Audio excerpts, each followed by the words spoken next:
got. Same to you, gentlemen. It's good to be here on this show. Happy Independence Anniversary. It's been quite a while I've been on this show. Yeah. Thank you. Once a while, you come out, especially on a day like this. So, Ali, we're looking at the problem of insecurity. Jide has told us it's largely man-made, and the solution has to be man-contrived. Agreed? Absolutely. Most of the problems bedeviling the nation are actually self-inflicted, and it's a result of years of planlessness. And like they say, if those who fail to plan, plan to fail. Over the years, especially in post-independent Nigeria, we've seen how lack of planning to anticipate the future has cost us dearly. People, most analysts, and I've listened to the two gentlemen, Jide and Chris, and of course you interjecting from every now and again, itemizing and then going back into a historical excursion, how we got to this very deplorable state of affairs in the nation's national security or insecurity and the challenges. Now, most of it, if you look at it like Jide pointed out, which I concur totally, they are self-inflicted, they are man-made, and this could have been avoided. Now, if you look at the Nigeria security architecture at independence, and now, what has changed? Now, some will argue rightly also that it's because we fail to anticipate and prepare for the future. That's why we are where we are now. Man-made, because when you look at security here, you're talking about so many factors. There are so many dimensions of security. And one of which is you have to look at the size of the country, the numerical strength of the country, vis-a-vis the ratio, security personnel ratio to the citizens of the country. If you look at it, it's not everything even that you're talking of. I think one of the panelists did mention issues regarding technology, how we can leverage on technology, both as if to deal with contemporary challenges. But before then, you need people to manage to man technology. Now, only recently the Inspector General of Police, I think, delivered a paper, I think, where was it? I can't remember exactly. Listing the limitation of the Nigerian police, one of which is numerical inadequacy. That the Nigerian police, and I think he's been charitable here, will require a staggering additional number of nearly 200,000 policemen to cater for the citizens of the nation. And I think here he's been very modest. Because if you look at, we're looking at for internal security, let's for a moment jettison Boko Haram. It's a totally different kettle of fish altogether, totally different. Because with Boko Haram, you are dealing with a different variable, which until recently, the Nigerian military forces, security forces, were not fully prepared to deal with that kind of security challenge. The Nigerian military, the psychology, the doctrine, the training of the Nigerian military is to repel external attack, not to deal with domestic security threat. So we just for a moment keep the Boko Haram challenge aside. Let's look at what we will say they are petty crimes compared to insurgency. Insurgents, normally, all insurgents are opposed to terrorists. Insurgents are driven by religious passion. They want a separate, independent state. So if you understand their ideology, then you know you need a totally different doctrine for the military to deal with that. But coming back to the issues from 1960 to date, why are we in this pitiable state of affairs? Well, I just itemized one issue, which the police chief actually identified, and which has been in the public domain for years. The numerical inadequacy of the Nigerian police to effectively police the state. Now, how did we get here? First, at independence and post-independent, and up to the time the military first retreated to the barracks in 1979, when Nigeria had this unbelievable surge in income, when we had the oil boom, which later turned to be the oil doom. At a point, Nigeria's president or military head of state actually said Nigeria's problem wasn't money. It was how to spend the money. Why didn't we plan to expand the numerical strength of the Nigerian police, for example, from that paltry number to rise to the occasion of a rising population? Now, the Nigerian police force has plus minus about 400 personnel. I think 380 something or thereabout, 1,000. Now, the United Nations recommends the average ratio of one policeman to 400 people. In other countries, for example, if you take South Africa, if you take the Kingdom of Saudi Arabia, which has a population of just 40 million people, there are 1 million policemen, askar they call them, 1 million to police the state. But in Nigeria, we have 300 plus minus 400,000. Out of that 400,000, 15% is devoted to VIP protection. Banks, embassies, you name it. Important national buildings. The parliament, for example. Now, how many are we left to police the state? In a state like Niger, Niger is twice or 3 times the size of the southeast. There are less than 3,000 policemen. So when you're dealing with petty crime as opposed to insurgency or people agitating for independent nation state in the southeast, separatist elements, bandits in the northwest, farmer headers clash, how much of the police are you going to deploy? And most of them, which we all know, some of them, they are poorly motivated. In the event of their death, their families are left in, let me not be hyperbolic here, but in abject penury to get their compensation. It's a Herculean tax. So a lot of demotivation there. So when you look at all of this, then you understand where we are now. And I remember military intervention in the political space of the country has also greatly hampered national security. Why? Because I remember very well in 1986, the then very outspoken police public relations officer at the time, Alozie Obujuaja. I think if I got the name right. Alozie one day, and it made the military authorities at that time very uncomfortable. Said, look, what the military at the time used to do was to just sit down, consume pepper soup, and then think of how to take over government illegally, which cost him his job. Now, when the military struck at the twilight of 1983, what they did at the time, we had a very muscular police, especially what we call Mopol. Mopol was heavily armed, well-trained. At that time, they posed a threat to the Nigerian military. What did the military authority do at that time? They actually did a systematic, if you like, emasculation of the Nigerian police. Most of the armored personnel carriers were actually seized from the police. At the time, the Nigerian police under Shagari was heavily, it was muzzled, it well-trained and well-armed. It could deal with any internal insecurity. But even at that, if you recall back, in 1980, the mutant Boko Haram actually birthed in Kano. That was when we had the Metasine riot. Even at that time, see how heavily the police was equipped, couldn't deal with the mutant Boko Haram. At the time, the mutant Boko Haram, called Metasine, actually used cudgels, machete, and bows and arrow to confront the police.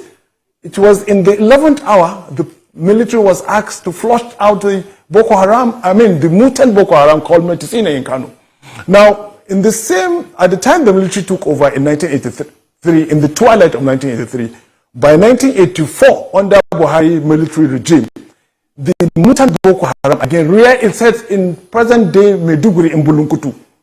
Even at that time, Buhari vowed, as military head of state, that will be the end of it. What did we do between 1984 and 2008 when the more sophisticated version of Boko Haram reared itself, more heavily armed, and with the crisis in the Sahel and some West African nations, after the collapse of Libya, small arms found themselves into, especially Nigeria. And given the porosity of Nigerian borders, you know that what happened to our intelligence community, what happened to people who would think, identify potential threat and guard the nation's border.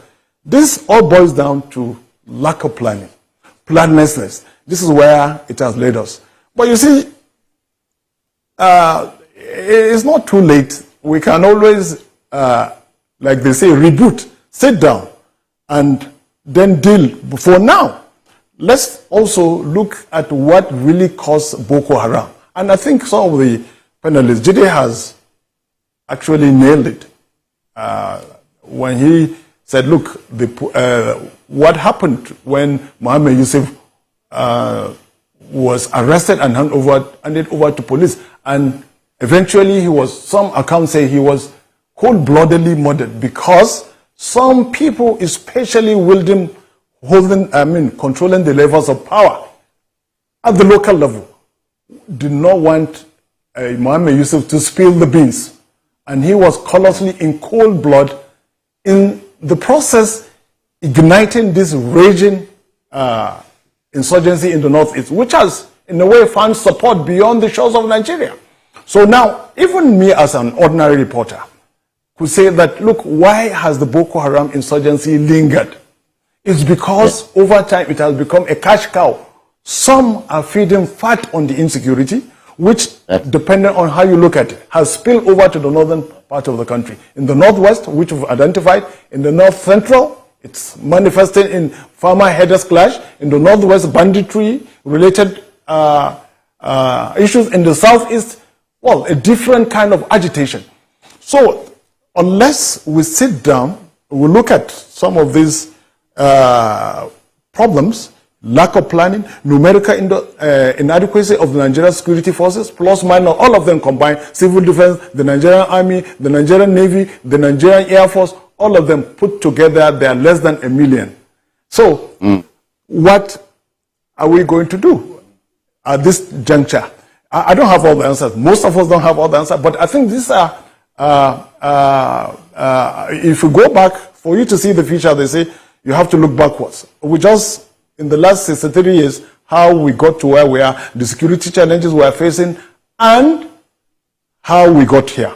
So I think in the final analysis, which is very important, is first to look at some of these factors identified, and then tackle them independently, and then collectively, then we've perhaps... Brother Ali, many thanks.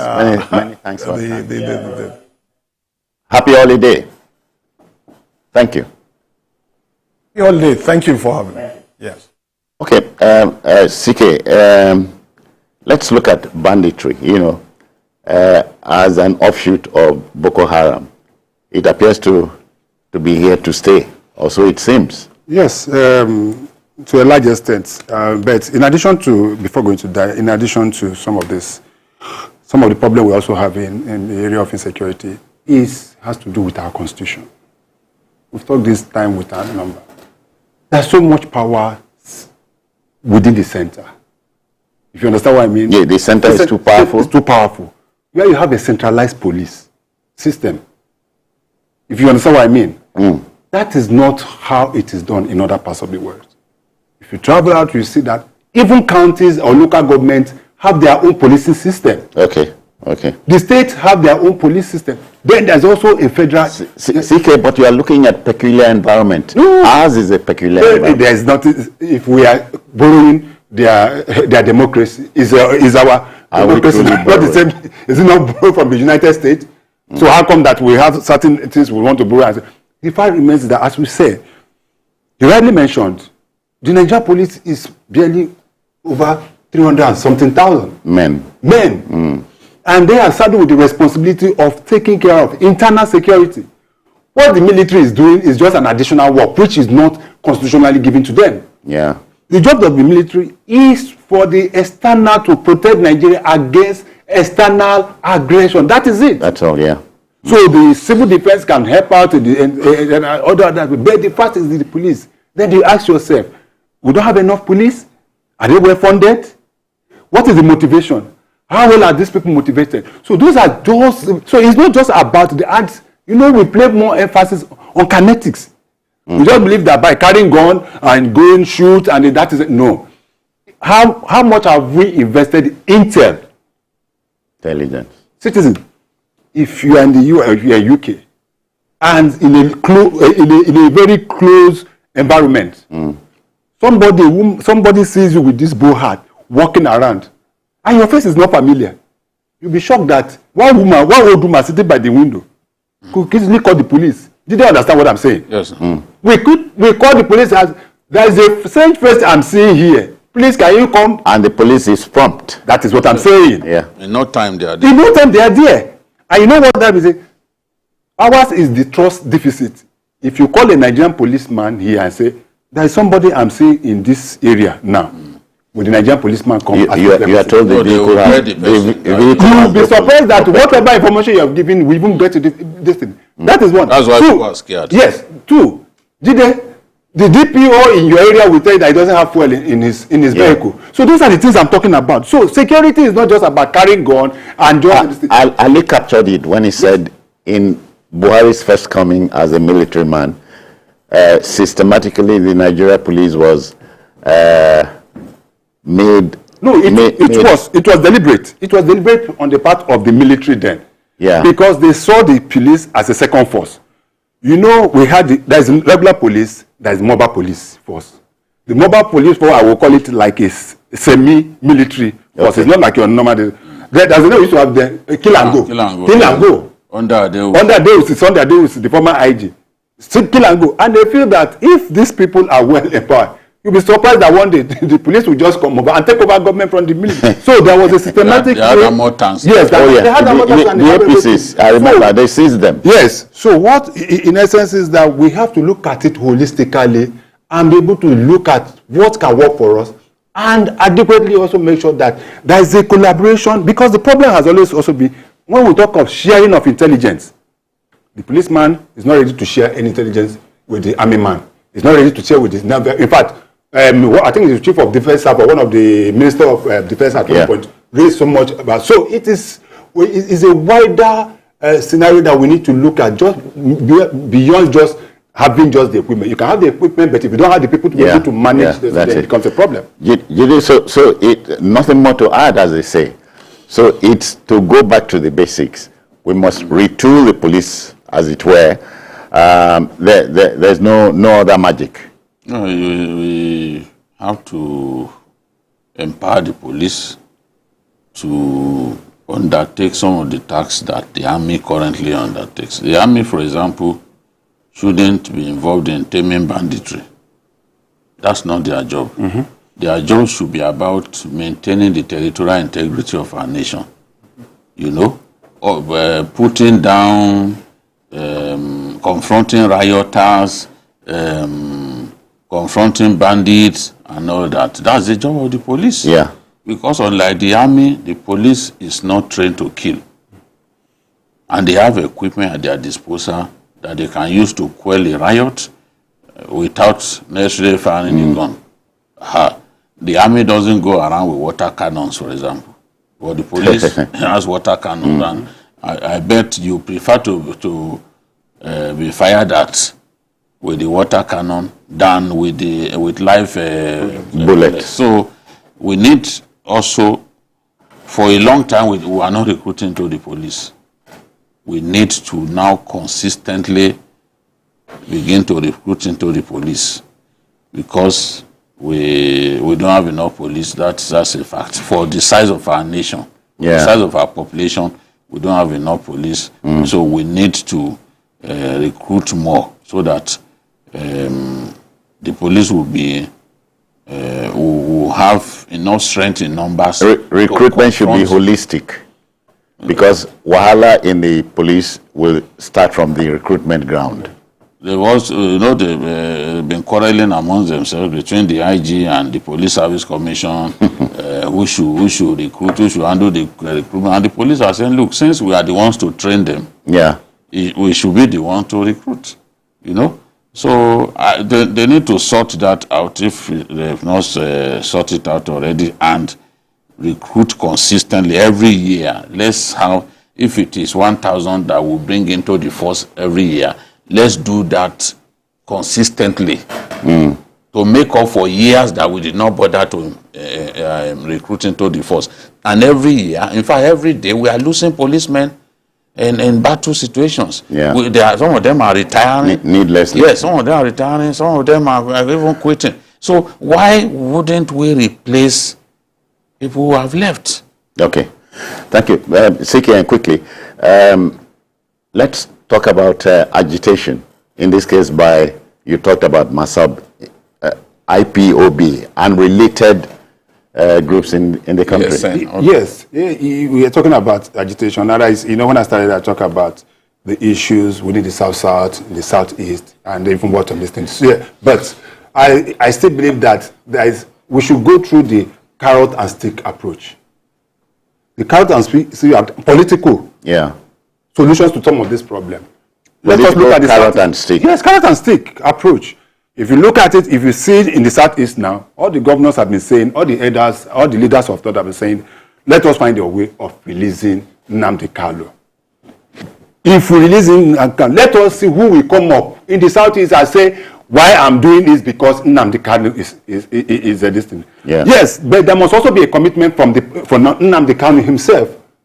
Remember what happened when he was taken on bail, and what happened? Although it was to a large extent it was due to the military that tried to be able to kill him. But I believe that in itself can also bring down the level of insecurity in a place like the Southeast. All this Monday approach and they stay at home will be a thing of the past. I personally believe that the release of Nnamdi Kanu will be part of the solution to the insecurity problem in the South. Then in the South. People we have the Ministry of Niger Delta, we have the NDDC. Billions and billions of naira are being voted. Citizens, you are from the South.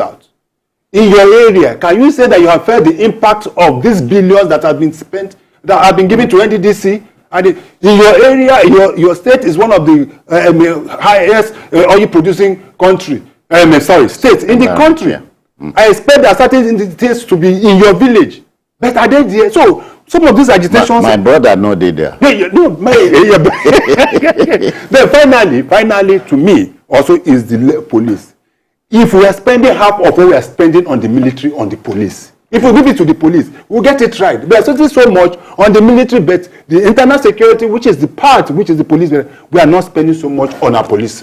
All right, gentlemen, let's take the last take from our brother in Abuja. Ali. Brother Ali, are you there? Is it possible in 60 seconds, tell us what way forward? I think the way forward is to look at all of these variables we've identified and then have the political will to do the right thing. Unless we have the political will to see the nation as one constituency, regardless of our different peculiarities, and pursue a common agenda, a common goal. That's the only way I see that happening. Unless we do that, summon the political will, and then as much as possible to see crime for what it is, crime, not seeing it through this narrow prism of either ethnic or religious prism. Then we get there. I'm absolutely positive about that. Thank you. Very well said. Many thanks, Brother Ali. Enjoy, as I said earlier on, the rest of your holiday. Thank you for having me. CK, many thanks for coming.